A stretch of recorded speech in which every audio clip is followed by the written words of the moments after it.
नमस्कार मंडळी. श्रावण महिना सुरू झाला की वातावरणात एक वेगळाच उत्साह आणि मनात एक प्रसन्नता असते. आज श्रावण महिन्यातील पहिला सोमवार आणि नागपंचमी ही एकाच दिवशी योगायोगच आहे आणि आमचा हा खास दिवस तुमच्याशी व्हिडिओमधून शेअर करत आहे. सकाळी सकाळी आवरून आम्ही निघालोय जवळच्याच महादेवाच्या मंदिरामध्ये, जे की आमच्याच शेतामध्ये आमच्या बाबांनी बांधलेलं आहे. मंदिरामध्ये आल्यावर सर्वात प्रथम तेथील परिसर थोडासा स्वच्छ केला, झाडून वगैरे काढले. महादेवाच्या मंदिरात प्रवेश करताना सर्वात आधी दर्शन होते ते म्हणजे महादेवाचे परमभक्त आणि वाहक नंदी यांचे. असं म्हणतात की नंदी हे संयम आणि भक्तीचे प्रतीक आहे. महादेवाच्या ध्यान अवस्थेत अडथळा येऊ नये म्हणून नंदी महाराज महादेवासमोर पहारा देतात. मग आम्ही नंदीची मस्तपैकी पूजा करून महादेव मंदिरामध्ये आतमध्ये गेलो.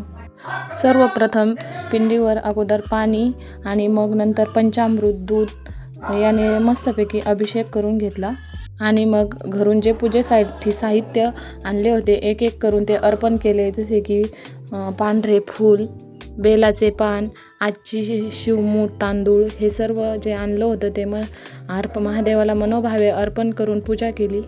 आणि माझी पूजा झाल्यानंतर अक्का आणि रानूताई इथे महादेवाची मनोभावे पूजा करत होत्या. आणि पूजा करून झाल्यावरती मंदिरामध्ये आम्ही एकमेकीला हळदी कुंकू लावून मी अक्काचे दर्शन घेतले आणि आम्ही निघालो परत घरी येण्यासाठी.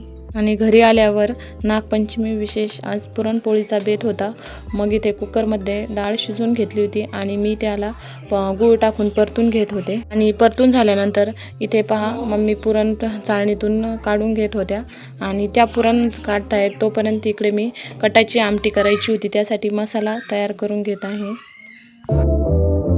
आमटीचा मसाला बाजूला ठेवून लगेच मी इथे भज्याच्या तयारीसाठी लागले. त्यासाठी मी कांदा मस्तपैकी कापून घेतला आणि लगेच एकीकडे आमटीही टाकली आणि भज्याचं पीठ काढून झाल्यावर लगेच मी इकडे चुलीवर भजेही काढून घेतले. कारण की एकीकडे गॅसवर मम्मी पोळ्या करत होत्या तोपर्यंत मी बाहेर मस्तपैकी असे भजे तळून घेतले.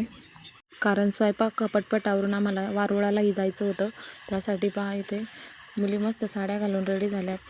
मोठ्यापणी घालू वाटत नाही. आणि आता यांना साड्या घातलेल्या पाहून आम्हाला आमच्या लहानपणीची आठवण आली. पंचमी म्हणजे लहानपणीच्या आठवणींना उजाळा देणारा सण. आम्ही सर्व मैत्रिणी वारुळाला जायचो, तसेच आजही गेलो आणि तिथे जाऊन मस्तपैकी नागदेवतेची पूजा केली. आणि आल्यावरती आम्ही सर्वजणी मस्त झोका खेळलो. आणि आम्ही झोका खेळताना पाहून माझा लाडोबा कसा माझ्या मागे लागला आणि मस्त दोघांनी झोक्याचा एन्जॉय केला. आणि सर्व परंपरा जपत असा आमचा आजचा सण साजरा झाला.